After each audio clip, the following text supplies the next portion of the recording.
बिस्मिल्लाहिर्रहमानिर्रहीम अस्सलाम वालेकुम। So we were discussing the nerves of upper limb और उसमें हम आज लास्ट नर्व को डिस्कस करेंगे जो कि है अल्नर नर्व। अब अल्नर नर्व को स्टार्ट करते हैं और सबसे पहले देखते हैं कि इसको अल्नर क्यों कहते हैं, क्योंकि ये अल्नर साइड पे रहती है जो है आपके अपर लिम्ब में। और अल्नर साइड कौन सी होती है? जो आपकी अल्ना की तरफ होती है। और अल्ना की तरफ कौन सी साइड होती है? Medial side. तो अल्नर नर्व आपकी बॉडी की अल्नर या मीडियल साइड पे, अब सॉरी बॉडी कह दिया, अपर लिम्ब की अल्नर या मीडियल साइड पे मूव कर रही होती है। अब ओरिजिनेट कहाँ से हो रही होगी? ऑब्वियसली जैसे हमने सारी नर्व्स को देखा, इसको भी देखेंगे। C8 और T1 ब्रेकियल प्लेक्सस से रिवाइज करेंगे। मीडियल कॉर्ड से निकल रही थी और मीडियल कॉर्ड हमारा पीछे से जाकर C8 और T1 से ओरिजिनेट, उससे जो है उसके फाइबर्स आ रहे होते हैं। तो अल्नर नर्व C8 और T1 से ओरिजिनेट करेगी, उसके बाद आगे जाएगी। एक्जिला में कोई ब्रांच नहीं है। अपर आर्म में जाकर ये एल्बो जॉइंट को ब्रांच देगी। अपर आर्म में जाके किसको ब्रांच देगी? एल्बो जॉइंट को। उसके बाद ये आगे मूव करेगी। अब मैंने जब आपको नर्व पढ़ाई थी, कौन सी नर्व पढ़ाई थी? मीडियल नर्व पढ़ाई थी। तो मीडियल नर्व में मैंने आपको बताया था कि उसको फोर आर्म के तमाम जो इंटीरियर कंपार्टमेंट के मसल्स थे उन्हें यही सप्लाई कर रही थी, मीडियन नर्व कर रही थी, सिवाय फ्लेक्सर कार्पाई अल्नरिस और फ्लेक्सर डिजिटोरम प्रोफंडस के मीडियल हाफ को। तो ये बात मैंने वहां भी आपको बताई थी कि इन दोनों मसल्स को अल्नर नर्व सप्लाई कर रही होगी। उसके बाद ये अल्नर आर्टरी को एक वेजोमोटर ब्रांच देती है। उसके बाद यहाँ पहले आगे देख लें कि ये रिस्ट जॉइंट को एक ब्रांच दे रही होती है और दो ये क्यूटेनियस ब्रांच दे रही होती है, एक पोस्टीरियर और एक पामर। जरा चीजों को अच्छी तरह से समझते हैं एक बार। सबसे पहले किन को मस्कुलर ब्रांच देगी? फ्लेक्सर कार्पाई अल्नरिस और डिजिटोरम प्रोफंडस के मीडियल हाफ को। ठीक है, सिर्फ रिस्ट से पहले पहले यही दो मसल्स हैं जिनको ये इनोवेट कर रही है। उसके बाद किन किन को देगी? तो आपके दो जॉइंट्स, एल्बो जॉइंट और रिस्ट जॉइंट, इन दोनों को सप्लाई दे रही होगी अल्नर नर्व। ठीक है, और उसके अलावा जो अल्नर आर्टरी है उसको एक ब्रांच दे रही होगी।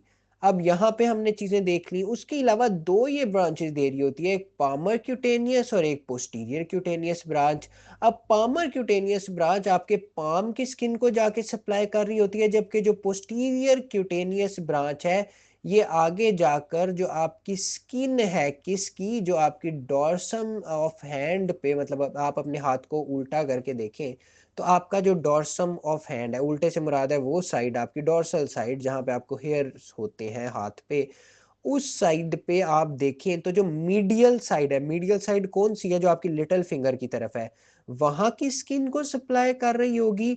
और medial one and half finger, और वन एंड हाफ फिंगर से क्या मुराद है? आपकी लिटिल फिंगर और रिंग फिंगर का आधा हिस्सा। ठीक है, तो इनको सप्लाई कर रही होगी। अच्छा, बाकी सबको कौन सी करती थी? बाकी सब फिंगर्स को हमने पढ़ा था ना, मीडियल 3.5 फिंगर्स, लेटरल 3.5 फिंगर्स को कौन सी कर रही थी? वो कर रही थी आपकी मीडियन नर्व। अच्छा, उसके बाद हमने ये देख लिया कि पामर क्यूटेनियस ब्रांच निकलेगी, पोस्टीरियर क्यूटेनियस ब्रांच, ये सारी चीजें हमने डिस्कस कर ली। उसके बाद ना आपने याद रखना है कि ये यहाँ रिस्ट जॉइंट के बाद ना आगे ये दो ब्रांचेस दे देगा। ठीक है, एक ये सुपरफिशियल ब्रांच और एक ये डीप ब्रांच। सुपरफिशियल और डीप ब्रांचेस को हम बाद में डिस्कस करते हैं, अभी इसी को डिस्कस करते हैं और इसका रूट देखते हैं। सबसे पहले क्या होगा? सबसे पहले मीडियल कॉर्ड से निकलेगी, निकलने के बाद ब्रेकियल आर्टरी के मीडियल साइड पे पड़ी होगी। कहाँ पड़ी होगी? ब्रेकियल आर्टरी के मीडियल साइड पे। देन मीडियल इंटरमस्कुलर सेप्टा को ये पियर्स करेगी। अब याद रखना ये मीडियल साइड पे रहेगी। ठीक है, तो क्या करेगी? मीडियल इंटरमस्कुलर सेप्टा को पियर्स करेगी। उसके बाद क्या होगा? उसके बाद अच्छा ये याद रख लेना, ये मीडियल इंटरमस्कुलर सेप्टा को किस के लेवल पे पियर्स करती है? तो जहां पे आपके कोरेकोब्रैकियलिस की इंजर्शन हो रही होती है ना, उस लेवल पर ये पियर्स करती है मीडियल इंटरमस्कुलर सेप्टा को। अच्छा, उसके बाद क्या होगा? उसके बाद ये जो जब ये पियर्स कर लेगी मीडियल इंटरमस्कुलर सेप्टा को, तो ये एंटर हो जाएगी पोस्टीरियर कंपार्टमेंट ऑफ आर्म में। ठीक है, ये ulnar collateral, superior ulnar collateral जो वेसल्स होती हैं उनके साथ उनको एकम्पनी करते हुए ये पोस्टीरियर कंपार्टमेंट ऑफ आर्म में एंटर हो जाएगी। वो याद रहता है? इट्स ओके, नहीं भी रहता तो इतना भी अगर आप रूट लिख देंगे, जो जो चीज़ें मैंने यहाँ लिखी हैं, तो आपका बहुत अच्छे से अटेम्प्ट हो जाएगा। उसके बाद आगे आपने क्या याद रखना है कि ये यहाँ से अब क्या हो रहा था, medial side of brachial artery पे थी, वहां से पियर्स किया मीडियल इंटरमस्कुलर सेप्टा को, पोस्टीरियर कंपार्टमेंट ऑफ आर्म में एंटर हो गई। Then medial epicondyle of humerus के बिहाइंड ये मूव पास करेगी, किसके बिहाइंड पास करेगी, medial epicondyle of humerus. Radial को याद करें, किसके बिहाइंड जब मूव कर रही थी, जो आपका लेटरल एपिकॉन्डाइल था। मीडियल कॉर्ड किसके बिहाइंड मूव करेगी, मीडियल एपिकॉन्डाइल ऑफ ह्यूमरस। अच्छा, मूव करने के बाद क्या करेगी, अब आपकी एल्बो जॉइंट पे ना, जब हम जॉइंट्स के मॉडल्स देखेंगे तो हम उसमें देखेंगे कि कुछ लिगामेंट्स होते हैं जिन्होंने जॉइंट्स को होल्ड किया होता है, ठीक है। तो अब जो मीडियल लिगामेंट होता है आपके एल्बो जॉइंट का, उसको क्रॉस करेगी। उसको क्रॉस करने के बाद ये फ्लेक्सर कार्पा अल्नरिस देखें, जिसको सप्लाई कर रही है, उसके दो हेड्स के दरमियान से नीचे की तरफ मूव करती जाएगी। क्या हुआ, मीडियल कॉर्ड से निकली, ब्रेकियल आर्टरी के मीडियल साइड पे थी, मीडियल इंटरमस्कुलर सेप्टा को पियर्स किया और पोस्टीरियर कंपार्टमेंट में एंटर हो गई। एक काम तो ये हो गया। दूसरा काम क्या हुआ, मीडियल एपिकॉन्डाइल ऑफ ह्यूमरस के पीछे से और medial ligament of elbow joint के को क्रॉस करते हुए ये पहुंच गई फ्लेक्सर कार्पा अल्नरिस के दो हेड्स के दरमियान और आगे नीचे की तरफ मूव करना शुरू हो गई। उसके बाद क्या होगा, उसके बाद ये फर्दर हम देखें तो ये जो फ्लेक्सर कार्पाई अल्नरिस और फ्लेक्सर डिजिटोरम प्रोफंडस है, देखें इन दोनों को सप्लाई दे रही थी ना, पहले से फ्लेक्सर कार्पाई अल्नरिस के दोनों हेड्स के दरमियान पास कर रही थी। देन ये फ्लेक्सर डिजिटोरम प्रोफंडस और फ्लेक्सर कार्पाई अल्नरिस दोनों के दरमियान आ जाएगी और वहां से नीचे की तरफ मूव करने लग जाएगी। उसके बाद क्या होगा, उसके बाद ये रिस्ट के लेवल पे आके ना सुपरफिशियल हो जाती है। रिस्ट के लेवल पे आके ये सुपरफिशियल हो जाएगी। और अब ये सुपरफिशियल हो गई तो फ्लेक्सर कार्पाई अल्नरिस के साथ तो ये पास कर रही होगी, लेकिन फ्लेक्सर डिजिटोरम प्रोफंडस की बजाय ऊपर की तरफ फ्लेक्सर डिजिटोरम सुपरफिशियल के पास आ जाएगी। क्या हुआ, मीडियल कॉर्ड से निकली, medial side of brachial artery, then उसको पियर्स किया इंटरमस्कुलर सेप्टा को, मीडियल और पोस्टीरियर कंपार्टमेंट में एंटर हो गई। एक बात, मीडियल एपिकॉन्डाइल ऑफ ह्यूमरस और medial ligament of elbow joint को क्रॉस किया और फ्लेक्सर कार्पाई अल्नरिस के हेड्स के दरमियान आ गई। दूसरी बात, और तीसरी बात के पहले फ्लेक्सर कार्पाई अल्नरिस और डिजिटोरम प्रोफंडस के बीच थी, फिर रिस्ट के लेवल पे सुपरफिशियल आई और फ्लेक्सर कार्पाई अल्नरिस और फ्लेक्सर डिजिटोरम सुपरफिशियल के बीच आ गई। उसके बाद क्या होगा, उसके बाद लास्ट चीज के ये फ्लेक्सर वर्टिनेकुलम के सुपरफिशियल पास करेगी और पास करने के बाद एक सुपरफिशियल ब्रांच और डीप ब्रांच में डिवाइड हो जाएगी। तो अब देखते हैं ब्रांचेस जिनकी हमने बात की थी कि एक सुपरफिशियल ब्रांच होगी, एक डीप ब्रांच होगी। तो सुपरफिशियल ब्रांच आपकी दो काम कर रही होती है, एक तो ये पामेरिस ब्रेविस को सप्लाई दे रही होती है, किसको, पामेरिस ब्रेविस को, और दूसरी पामर डिजिटल ब्रांच दे रही होती है मीडियल 1.5 फिंगर को।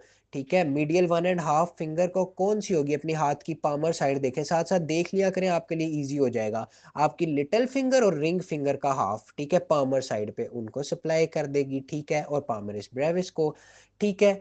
और जो आपकी डीप ब्रांच है वो किसे किसे करेगी, वो आपने याद रखना है कि जो आपके थिनार कंपार्टमेंट के मसल होते हैं ना, उनके अलावा जितने भी मसल होते हैं एक तो उन्हें कर रही होती है, वो हाइपोथिनार होते हैं, उसमें एडक्टर पॉलिसिस होता है, उसमें इंट्रोशिया होते हैं, ठीक है, तो इन सब को कर रही होती है। उसके अलावा हमने सिर्फ ये चीज़ याद रखनी है कि जो लंब्राइकल्स थे वो हमारे पास चार होते हैं, मैंने आपको बताया था, दो लंब्राइकल्स हम ऑलरेडी पढ़ चुके हैं प्रीवियस नाउज में, उनकी सप्लाई जो आपकी थर्ड और फोर्थ लंब्राइकल होगी उन्हें ये सप्लाई कर रही होगी। ठीक है, तो थर्ड और फोर्थ लंब्राइकल, इसके अलावा हैंड के जो थिनार के अलावा हमने पढ़े थे हाइपोथिनार के जो होंगे मसल्स, और एडक्टर पॉलिसिस जो होगा, और इंट्रोशिया जो होंगे उनको, और इसके अलावा जॉइंट्स को भी ये सप्लाई कर रही होगी हैंड के। अच्छा, इनका कोर्स देख लेते हैं मुख्तसर सा। सुपरफिशियल का क्या होगा, सुपरफिशियल में आपने याद रखना है कि ये पिसिफॉर्म और हुक ऑफ हैमेट के दरमियान से पास करती है। तो उसके बाद ये आगे अच्छा, अब ये आपने याद रखना है कि ये जो मीडियल आप जो अल्नर नर्व है ना, ये आपकी अल्नर आर्टरी के मीडियल ही पड़ी होती है, इसकी सुपरफिशियल ब्रांच भी, ठीक है। तो अब ये क्या करती है, ये और अल्नर आर्टरी मिल के जो गियन टनल होती है, ठीक है, ये टनल आपकी बेसिकली बन रही होती है आपके फ्लेक्सर रेटिनेकुलम के ऊपर एक, ठीक है, तो उसमें से ये पास करती हैं, ठीक है। इसके मुतालिक इतना ही आपके लिए काफ़ी है। और डीप ब्रांच में अगर हम देखें तो डीप ब्रांच क्या क्या करेगी, डीप ब्रांच सबसे पहले फ्लेक्सर डिजिटी मिनिमी और एबडक्टर डिजिटी मिनिमी, ये हाइपोथेनार के मसल्स थे, ठीक है, तो हाइपोथेनार को देखें सप्लाई कर रहा है, तो फ्लेक्सर डिजिटी मिनिमी और एब्डक्टर डिजिटी मिनिमी के दरमियान कर्व करेगा डीपली, और ये फिर ओपनस डिजिटी मिनिमी, हाइपोथेनार के 3 मसल्स है ना, फ्लेक्सर, एब्डक्टर और ओपनस, तो ओपनस डिजिटी मिनिमी को पियर्स करेगा, और उसके बाद ये हुक ऑफ हेमेट के लोअर बॉर्डर पे वाइंड करते हुए आपके नीचे जो लॉन्ग फ्लेक्सर टेंडन्स आ रहे होते हैं ना ऊपर से, उनके डीप, और आपके इंट्रोशियाई और मेटाकार्पल के सुपरफिशियली आके आगे की तरफ मूव कर देगी। क्या हो रहा है, फ्लेक्सर डिजिटी मिनिमी और एब्डक्टर डिजिटी मिनिमी के दरमियान कर्व करेगी डीपली, ओपनस डिजिटी मिनिमी को पियर्स करेगी, हुक ऑफ हेमेट के गिर्द वाइंड करेगी, और उसके बाद अपनी फाइनल डेस्टिनेशन मतलब जो लॉन्ग फ्लेक्सर टेंडन्स के नीचे और मेटाकार्पल बोन और इंट्रोशियम मसल के ऊपर मतलब इनके दरमियान में मूव करती जाएगी। So that is all about ulnar nerve. हमने इसका कोर्स देख लिया, इसकी हमने जो था वो सप्लाई देख ली, और इसके साथ साथ हमारी तमाम नर्व्स और नर्व का टॉपिक एंड हो जाता है। नेक्स्ट टॉपिक में हम डिस्कस करेंगे स्किन की सप्लाई और डर्माटोम का concept. Thank you very much.